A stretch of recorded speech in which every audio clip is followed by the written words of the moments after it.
ठीक है।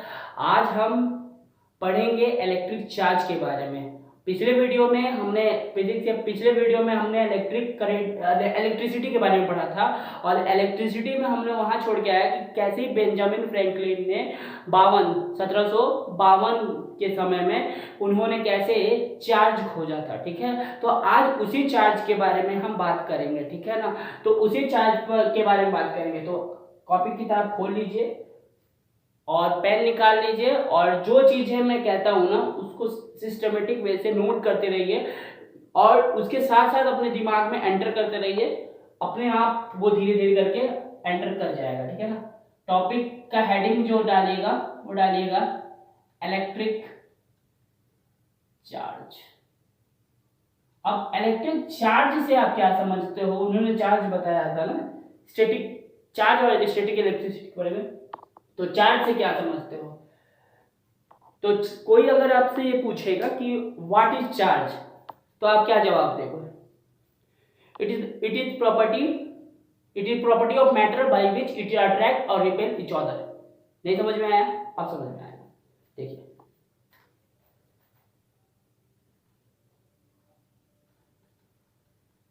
It is property of matter by which it attract or repel each other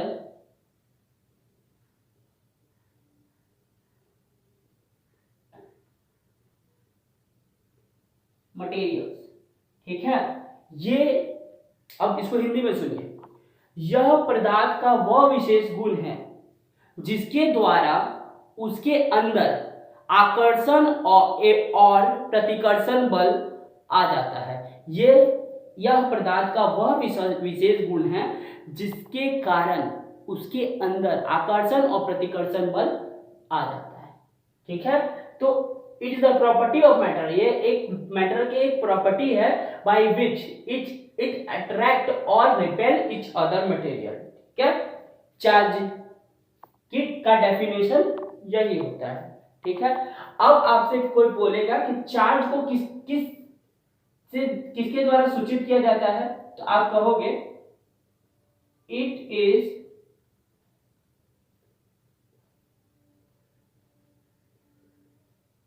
denoted by Q। इसको Q द्वारा सूचित किया जाता है। Q द्वारा इसको सूचित किया जाता है, Q नहीं, Q द्वारा सूचित किया जाता है। ठीक है ना। ठीक है, अब इसका भी एक ऐसा यूनिट होगा, जैसे हर चीजों का ऐसा यूनिट हो जाए। ऐसा यूनिट का फुल फॉर्म क्या होता है? हाँ, इंटरनेशनल स्टैंडर्ड यूनिट। ठीक है, इंटरनेशनल स्टैंडर्ड यूनिट। तो ऐसा यूनिट जो है, इसका जो ऐसा यूनिट है ना,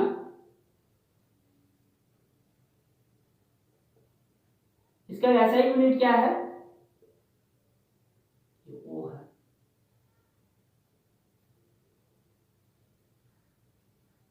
कूलाम। इसका ऐसा यूनिट क्या है? कूलाम।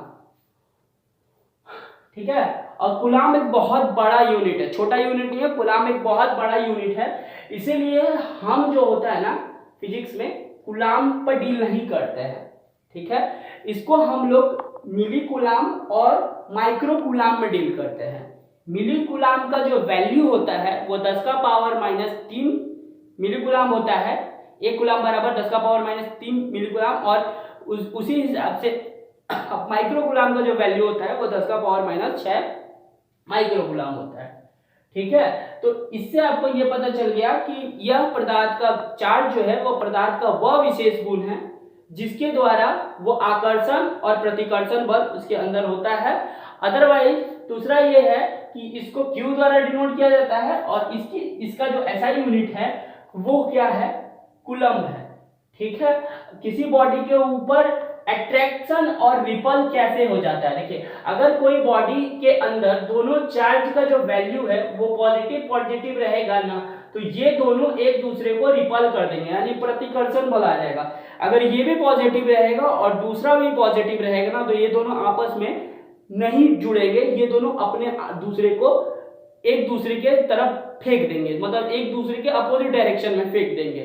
ठीक है, जैसे लगा लीजिए आपने क्या करना है, मैग्नेट का साउथ पोल को एक तरफ लाना है, तो वो आपस में अपने आप को चिपकाएंगे नहीं, वो अपने आप को एक दूसरे से दूर कर लेंगे। लेकिन अगर वही आप माइनस प्लस को लाओगे ना, तो माइनस प्लस अपने आप को एक पास कर लेंगे। उसी प्रकार यही चीज होता है आकर्षण बल और ये प्रतिकर्षण बल, जब एक पास चिपक जाएंगे तो आकर्षण बल, और एक पास से अगर दूर फेंक दिए जाएंगे तो प्रतिकर्षण बल। और एक और चीज है जिसके अंदर कंफ्यूजन होता है, ठीक है, वो क्या है कि कोई कहता है कि भैया जब इलेक्ट्रॉन किसी चीज में बह रहा है, ठीक है, अगर इधर इलेक्ट्रॉन बह रहा है, इस तरफ इलेक्ट्रॉन की दिशा है, ये क्वेश्चन डायरेक्ट पूछ लिया जाता है, इसीलिए इसका आंसर भी आप डायरेक्ट ही याद कर लीजिएगा।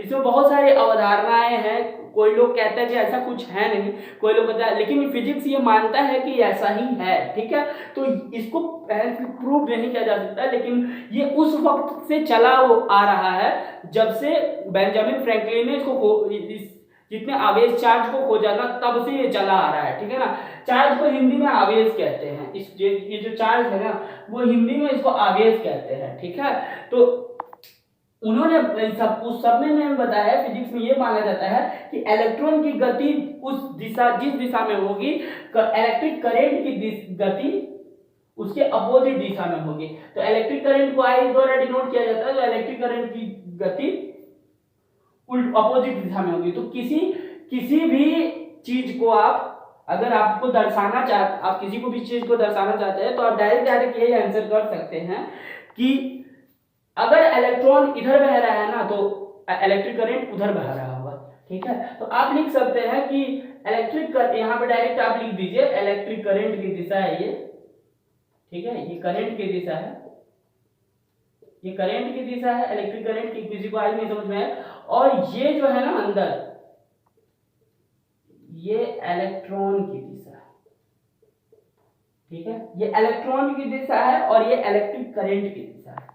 तो इलेक्ट्रॉन अगर इस तरफ बहेगा तो इलेक्ट्रिक करंट इधर अपोजिट डायरेक्शन में चलेगा। ये डायरेक्ट क्वेश्चन पूछता है कि अगर मान लीजिए कहीं कोई ए से बी बिंदु पर, क्वेश्चन डायरेक्ट पूछा जा गया था एक पेपर में, कि अगर मान लीजिए ए से बी बिंदु पर इलेक्ट्रॉन बह रहा है, इलेक्ट्रॉन ए से बी बिंदु पे बह रहा है, तो इलेक्ट्रिक करंट की दिशा किस बिंदु से किस बिंदु की तरफ होगी। तो ऑप्शन में सारे ऑप्शन थे, तो वो वहां ये कहा जा रहा था कि किस डायरेक्शन में होगी, बी से ए। जब ए से बी इलेक्ट्रॉन चल रहा है तो बी से ए इलेक्ट्रिक करंट होगा। ठीक है, और देखिए और एक चीज और है, चार्ज इलेक्ट्रॉन के ऊपर कितना होता है, तो इलेक्ट्रॉन के ऊपर चार्ज होता है माइनस में 1.6 गुना 10 का पावर माइनस 19 कूलम। देखिए इतना चार्ज होता है सिर्फ और सिर्फ इलेक्ट्रॉन पे। इसीलिए मैं कह रहा था कि जो कूलम होता है ना, वो बहुत बड़ी यूनिट होती है, इसीलिए कूलम में डील ही नहीं किया जाता है। जितने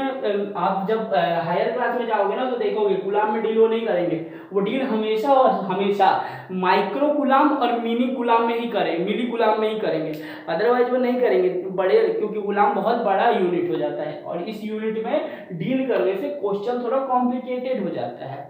बनने के लिए बन जाएगा, काटा काटी आपको आना चाहिए बढ़िया, बनने के लिए बन जाएगा, लेकिन थोड़ा टिपिकल हो जाता है। ठीक है, तो आज के लिए इलेक्ट्रिक चार्ज पे ही खत्म करते हैं, क्योंकि वीडियो अगर बड़ा हो जाएगा तो फिर आप लोग उस पर अपना स्किप वाला व्यवस्था दिखाते हो, तो वीडियो देखो, क्योंकि एजुकेशन की वीडियो कभी छोटी नहीं बन सकती, ये बात हमेशा ध्यान में रखना। एजुकेशन की वीडियो कभी भी छोटी नहीं बन सकती। कोई भी अगर आप सोचोगे एजुकेशन की वीडियो 2 मिनट में बना के 4 मिनट में, तो वो आपको बेवकूफ बना रहा है, वो आपको कुछ दे नहीं रहा, आप उससे कुछ सीखोगे नहीं। 2 मिनट में आप क्या सीख जाओगे, फॉर्मूला यहाँ पे लिख दूंगा ना अभी मैं, तो उसको समझाने में, उसको डिराइव करने में जो लोग पढ़ा देते हैं ना आपको, न्यूटन का दूसरा नियम F बराबर m है, F बराबर एम ए को डिराइव करने के लिए तकरीबन 3-4 मिनट लग जाएगा। तो आप जब सीखोगे नहीं, तब कॉन्सेप्ट क्लियर नहीं होगा, तब वो दिमाग में स्टे कैसे करेगा, रुकेगा नहीं, वो तो निकल जाएगा आपका। तो उसको स्टे अपने दिमाग में रखने के लिए आपको वीडियो के ऊपर रुकना पड़ेगा। अगर आप वीडियो के ऊपर रुकेगा नहीं तब भूल जाओ, ठीक है। तो आगे हम कोशिश करते हैं कि अब हर 2-3 दिन में वीडियो, आप वादा करता हूं कि हर 2-3 दिन में वीडियो आएगा आपके पास, और कोशिश में मेरा पूरा है कि video maximum to maximum video आपको दिया जाएगा। और इस हफ्ते अच्छे वीडियो, और आने वाला वीडियो मैं केमिस्ट्री पे ऊपर बनाने वाला हूँ, सपोर्ट कीजिए मेरा, और बेहतर से बेहतर वीडियो पे मैं काम कर रहा हूँ। और मिलते हैं दूसरे वीडियो में, तब तक के लिए जय हिंद।